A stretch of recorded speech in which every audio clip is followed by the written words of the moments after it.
Hari ini kita akan membahas tentang evaluasi media pembelajaran. Jadi di sini evaluasi media yang dilakukan berdasarkan pada model 4D dari Tia Garajan yang sudah saya jelaskan pada beberapa minggu lalu. Nah, di sini kita akan fokus pada penilaian dari ahli atau expert appraisal. Jadi sebenarnya pada tahap 4D, pada tahap ketiga yaitu pada tahap development, ada dua jenis evaluasi. Yang pertama ada evaluasi dari penilaian ahli atau disebut dengan expert appraisal, dan yang kedua adalah uji coba lapangan atau developmental testing. Nah, di sini kita hanya akan fokus pada evaluasi yang pertama yaitu expert appraisal. Jadi penilaian ahli bisa dikatakan juga sebagai salah satu tahap evaluasi formatif dalam pengembangan media yang biasanya nanti berupa umpan balik secara editorial dari profesional atau dari ahli dalam perbaikan bahan ajar. Berdasarkan penilaian ahli, media kemudian dimodifikasi kesesuaiannya, efektivitasnya, kegunaannya, dan kualitasnya. Jadi nanti ketika sudah ada masukan dari ahli, kemudian media bisa direvisi apa-apa aja yang bisa dikembangkan ataupun mungkin dikurangi hal yang tidak perlu. Jadi secara keseluruhan expert appraisal atau penilaian ahli dibagi menjadi dua, yaitu review secara instruksional dan review secara teknikal. Review secara instruksional sendiri dibagi menjadi tiga, yaitu dibagi menjadi appropriateness atau kesesuaian media, kemudian ada effectiveness atau efektivitas, kemudian ada tingkat kemudahan dalam penggunaan atau feasibility. Jadi secara instruksional kita ada 3 yang dinilai, kemudian secara teknikal juga ada 3 berdasarkan dari medianya sendiri, kemudian dari formatnya, dan yang terakhir dari bahasanya. Oke, selanjutnya sarana apa aja sih yang bisa dilakukan dalam expert appraisal? Yang pertama, kita bisa menggunakan berbagai macam spesialis. Jadi silakan carilah ahli yang sebanyak-banyaknya dari akademisi dan bidang teknis. Kemudian ahli yang profesional silahkan diseleksi sesuai dengan media yang kita kembangkan. Banyak ahli profesional yang bisa kita jadikan sebagai expert di media yang kita kembangkan seperti guru atau ahli materi pelajaran, dosen yang spesifik mengajar di ranah keilmuan yang terkait dengan media yang kita kembangkan. Kemudian ada editor bahasa, kemudian ada pakar produksi media dan ahli lainnya. Kemudian batasi setiap ahli pada bidangnya sendiri. Jadi jangan menggunakan terlalu banyak ahli. Jadi silahkan pilihlah batasan mungkin pada satu bagian dalam expert appraisal dinilai oleh 1 atau 2 ahli. Kemudian tentukan tujuan review dari masing-masing ahli dengan mendefinisikan konteksnya, di mana materi akan digunakan, dan dengan memberikan daftar periksa atau daftar pertanyaan. Jadi nanti biar lebih gampang ahli itu menilai media yang kita bikin, kita nanti akan bikin daftar periksa atau daftar pertanyaannya. Nanti saya akan tunjukkan kayak gimana sih daftar periksa atau daftar pertanyaannya. Yang pertama kita akan membahas review secara teknikal. Yang pertama ada review bahasa. Jadi tujuan dari review bahasa ini adalah untuk memeriksa kesesuaian bahasa dalam media yang digunakan oleh peserta didik nantinya. Jangan sampai bahasa yang digunakan itu terlalu susah, tidak sesuai dengan level dari peserta didiknya, atau mungkin bahasa yang digunakan itu menggunakan bahasa-bahasa yang misalkan tidak baku. Terkadang ada juga media yang menggunakan bahasa yang tidak baku, namun kebanyakan media juga banyak menggunakan bahasa baku. Jadi nanti di review bahasa ini yang diperiksa adalah kesesuaian bahasanya, dan baik secara kebenaran bahasanya atau mungkin kesesuaian bahasanya dengan sasaran dari media itu.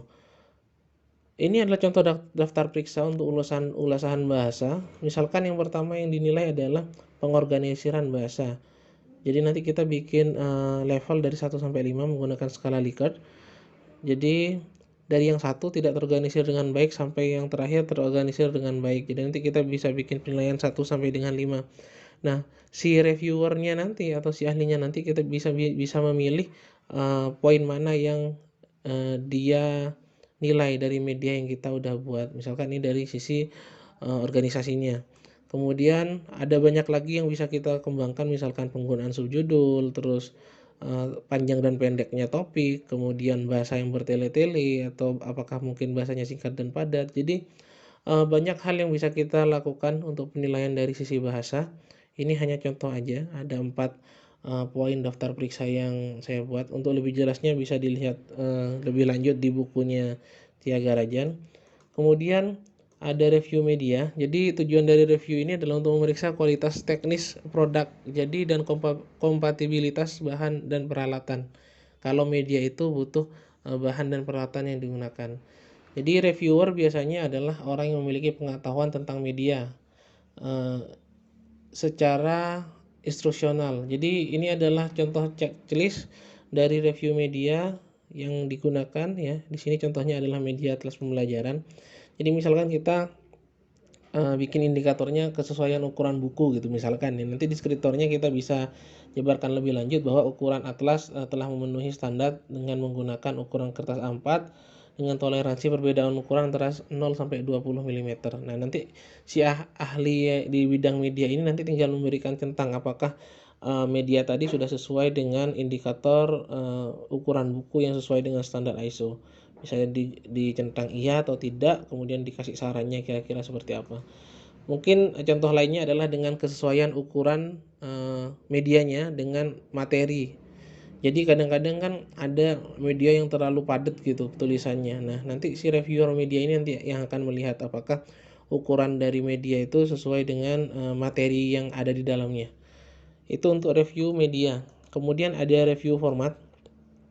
Jadi biasanya setiap bahan ajar ataupun media pembelajaran punya formatnya masing-masing. Jadi kalau kita bandingkan antara buku ajar dengan komik itu pasti formatnya berbeda.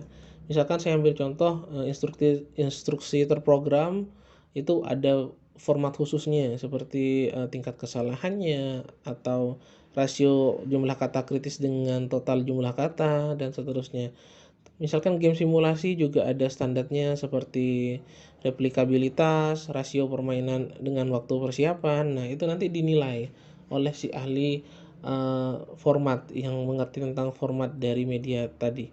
Misalkan buku ajar. Jadi buku ajar itu ada formatnya, misalkan seperti layoutnya ya, layout entah itu di cover ataupun diisi, kemudian kesesuaian font dengan ukuran medianya dan lain-lain. Nah, ini adalah contoh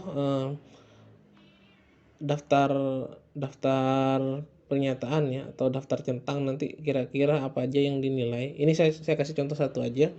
Jadi misalkan indikatornya adalah kelengkapan tata letak atau layout. Jadi nanti deskriptornya bisa dilihat judul bab ditulis secara lengkap disertai dengan angka bab. Nah, atau penulisan subjudul disesuaikan dengan hierarki penyajian materi, penempatan nomor halaman disesuaikan dengan pola tata letak. Nah, ini contoh-contoh format untuk buku ajar, tapi ini khusus untuk layoutnya.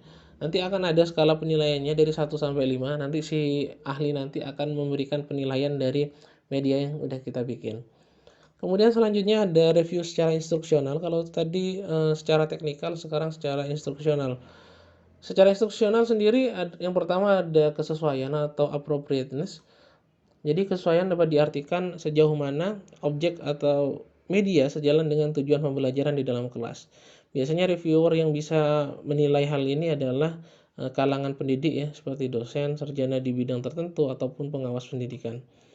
Nah, nanti contohnya untuk kesesuaian atau appropriateness bisa dilihat misalkan pernyataannya adalah relevansi antara materi dengan tujuan pembelajaran. Nah, ini kan kita bisa ngelihat apakah sesuai nih antara materi dengan tujuan pembelajaran yang ada di media. Kemudian kebermanaan tujuan terhadap peserta didik. Sumber turunan dari tujuan sistematis. Jadi biasanya tujuan pembelajaran kan diturunkan secara sistematis dari kompetensi inti, kemudian kompetensi dasar dan indikator. Tujuan bersifat rasional dan bisa dicapai ya. Jangan sampai tujuan yang ada di media nanti itu gak bisa dicapai dalam sebuah pembelajaran karena mungkin terlalu lama untuk mencapai tujuan tadi atau hal-hal lain yang bisa mengurangi rasionalitas dari tujuan pembelajaran tadi. Jadi yang pertama ada kesesuaian, kemudian yang kedua ada efektivitas. Jadi efektivitas bisa bermakna adalah tujuan instruksional yang dicapai oleh peserta didik melalui media dan materi. Jadi sejauh mana nanti bisa dicapai oleh peserta didik. Biasanya efektivitas ini dievaluasi dengan menyimpulkan efek potensial dan menafsirkan data dari pengujian siswa. Nah, jadi khusus untuk yang di sini kita hanya melihat potensinya aja. Apakah ini akan efektif atau tidak. Biasanya yang menilai dari hal ini evaluatornya bisa dari kalangan guru ataupun kepala sekolah dan lain-lain untuk melihat efektivitas dari media yang dikembangkan.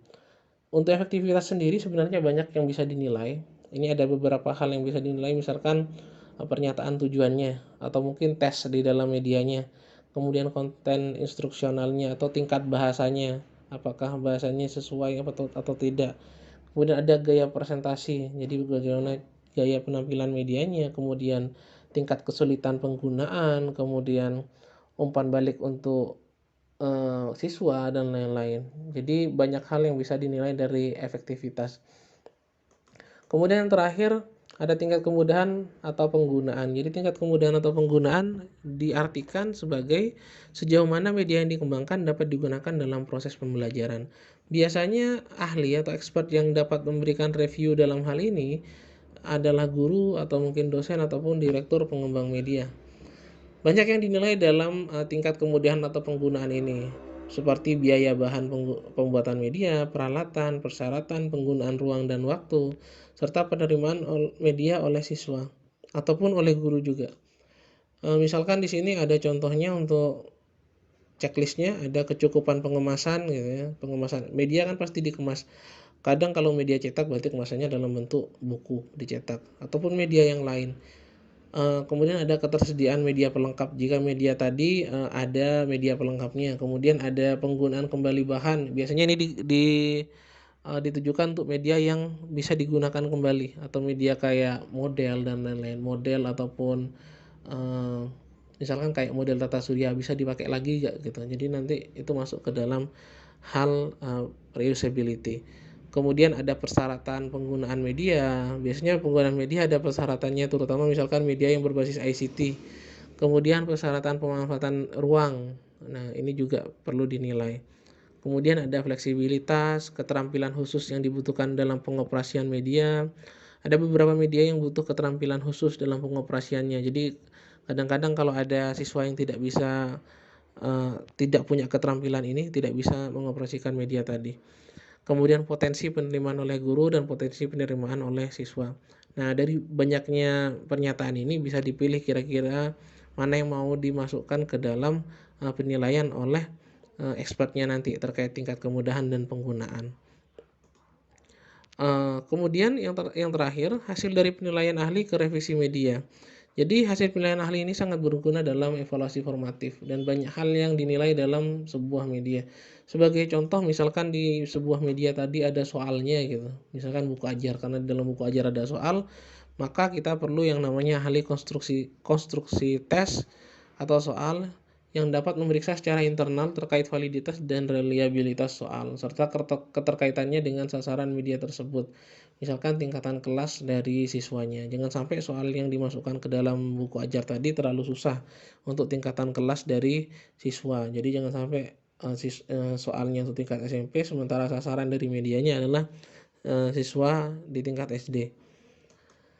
Kemudian terkadang kita bisa menemukan hal yang kontradiktif yang dinilai secara subjektif oleh ahli. Namun ahli tadi tidak memiliki kualifikasi di ranah tersebut. Sebagai contoh, ahli materi pelajaran mengomentari penggunaan bahasa yang harusnya dinilai oleh ahli bahasa. Maka masukan dari ahli tersebut boleh tidak dijadikan acuan untuk melakukan revisi media. Jadi seperti itu.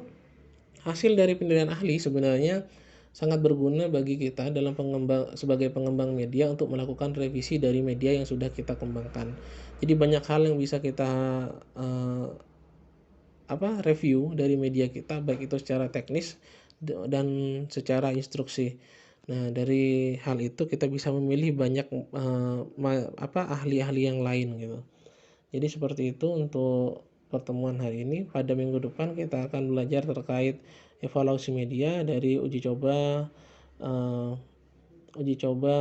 pengembangan atau developmental testing, di mana pada developmental testing kita akan menguji cobakan media itu kepada siswa. Kalau di sini kita hanya fokus bagaimana penilaian ahli terhadap media yang sudah kita kembangkan.